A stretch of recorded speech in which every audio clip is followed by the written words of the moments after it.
Coach, how are you enjoying the Caribbean weather? Let's start there. Yeah, I thought you would. Yeah, it's always nice to come to Jamaica. The weather, as you say, it's always warm, hot, sunny. Occasional rain, showers, storms. The people are great. I think that's the biggest thing for me is the people have been fantastic towards myself, the staff, everybody who's come over. Seal it up. Seal it up. Seal it up. Seal it up. Yeah, That's what he said. Seal it up. There we are. Sorry, I boxed myself. I know. My fault. Look me in the eye. Seal it up. Respect. You should respect. No problem. Seal it up. People are so friendly, always smiling, want to do anything for you, so I love that. But the biggest thing is the passion that they have for football. Well done. That's it. That's the movement. Loving it. Love it. I didn't realise it at the time, but they're crazy about their sport. So that passion, although not in numbers, certainly is there. Yeah, you speak about the weather. I have to ask about the food. We Caribbean people love our belly. Have you had the opportunity to taste the food in Jamaica? Yeah, without a doubt. The diet, has to be Jamaican. We're melting into the culture, shall we say, and part of the culture is food. And, we in the UK, we do like our food. Yeah. And, it's very different. But yeah, we're used to it. We're experienced enough. We've travelled the world, all different kinds of cuisine. And the Jamaican one is very interesting, but very nice, and like the weather, very hot. Yeah, very hot for sure. Now, leaving England to move to Jamaica, there must have been a couple of factors that influenced that decision to just pick yourself up from home, which is your comfort, and move here. What influenced that decision? Football. Brilliant.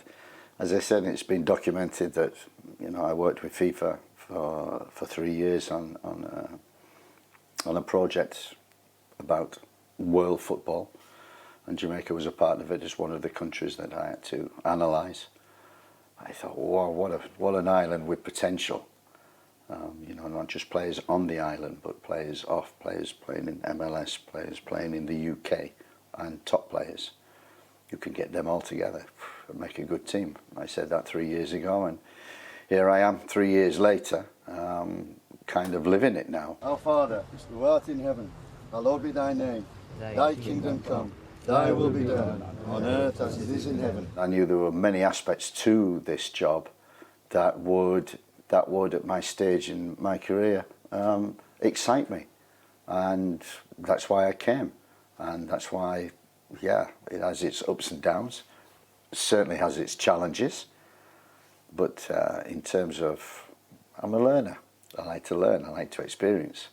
This is a wonderful experience. Now, one of your key roles, and I remember speaking to the JFF president, would be the fact that you know the overseas players, and a key role would be scouting. So you've been gone on your mission, finding these English-based players. Have you been able to come up with anybody? That is something that we need to develop. I'm going to talk about that. This is second time I've come over with the squad on camp. It's a great opportunity to talk to the board, and that's what we're going to do. But have you been able to see any English-based players that have caught your attention and can work? There are so many. I can't name. I don't want to name. Okay. But there are so many that I didn't realise. I've got a list back home, 50, 60 players from 17 upwards, who all can represent Jamaica. And they're all playing high level, either in top academies or Premier League, Championship, even League 1, 2. So the talent is out there, and I think it's instead of going in a sweet shop, which you can do, and go, I want that, we have to just take our time, be patient. What do we have at the present moment? Utilise what we've got to hopefully win games. Yeah. And then parallel to that is recruitment and saying, okay, we need a real specialist in that position. Who can we recruit that's better than that person at the moment? So these have the opportunity, but we're also looking to bring in extra talents, warriors, leaders, whatever you like to say, to improve the squad. Division 2026 World Cup. Yeah, and as you say that word, bringing in players, and you say the word talent, I think about Mason Greenwood. Where are you in that discussion with Mason Greenwood? Yeah, we're always in touch, and I had a chance meeting with Mason before I actually joined here, so we had a little chat about Jamaica even before I joined. And he knew about Jamaica's interest, and he was very interested, and you know, that's something that's again running parallel in the pipeline. But our focus at the present moment is on the next 2 weeks and winning football matches. Now, you've also been at the helm when it comes to England. Their interim manager, Lee Carsley, what do you think about if he is actually appointed head coach? Yeah, I coached Lee when I was starting my career at Derby. He was a 17, 18-year-old.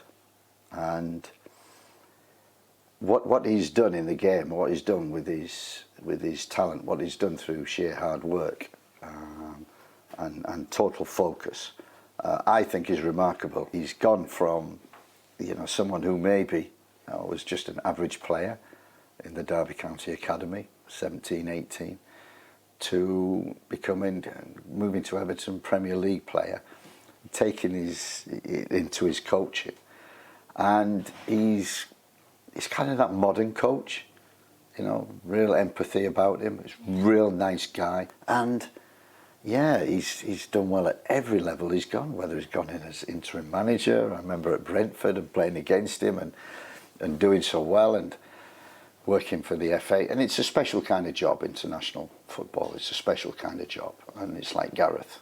He grew into that starting out, and Lee Carsley has followed the same path, and he knows the players. What a big advantage that is, because I know coming here, you know, all of a sudden you're in camps every 3 or 4 weeks and only 3 times in the year, that you don't really get to know the player, you know, and it's a difficult job, and you have to be a certain kind of character to do that. And Lee has proved to be, you know, perfect in terms of up to the 21s, and he certainly started his reign very well, and he's his own man. I like that, you know, when I look at the squads and what he's picked and who he's left out. Yeah. You know, it's as much as that as anything that you can tell he's his own man.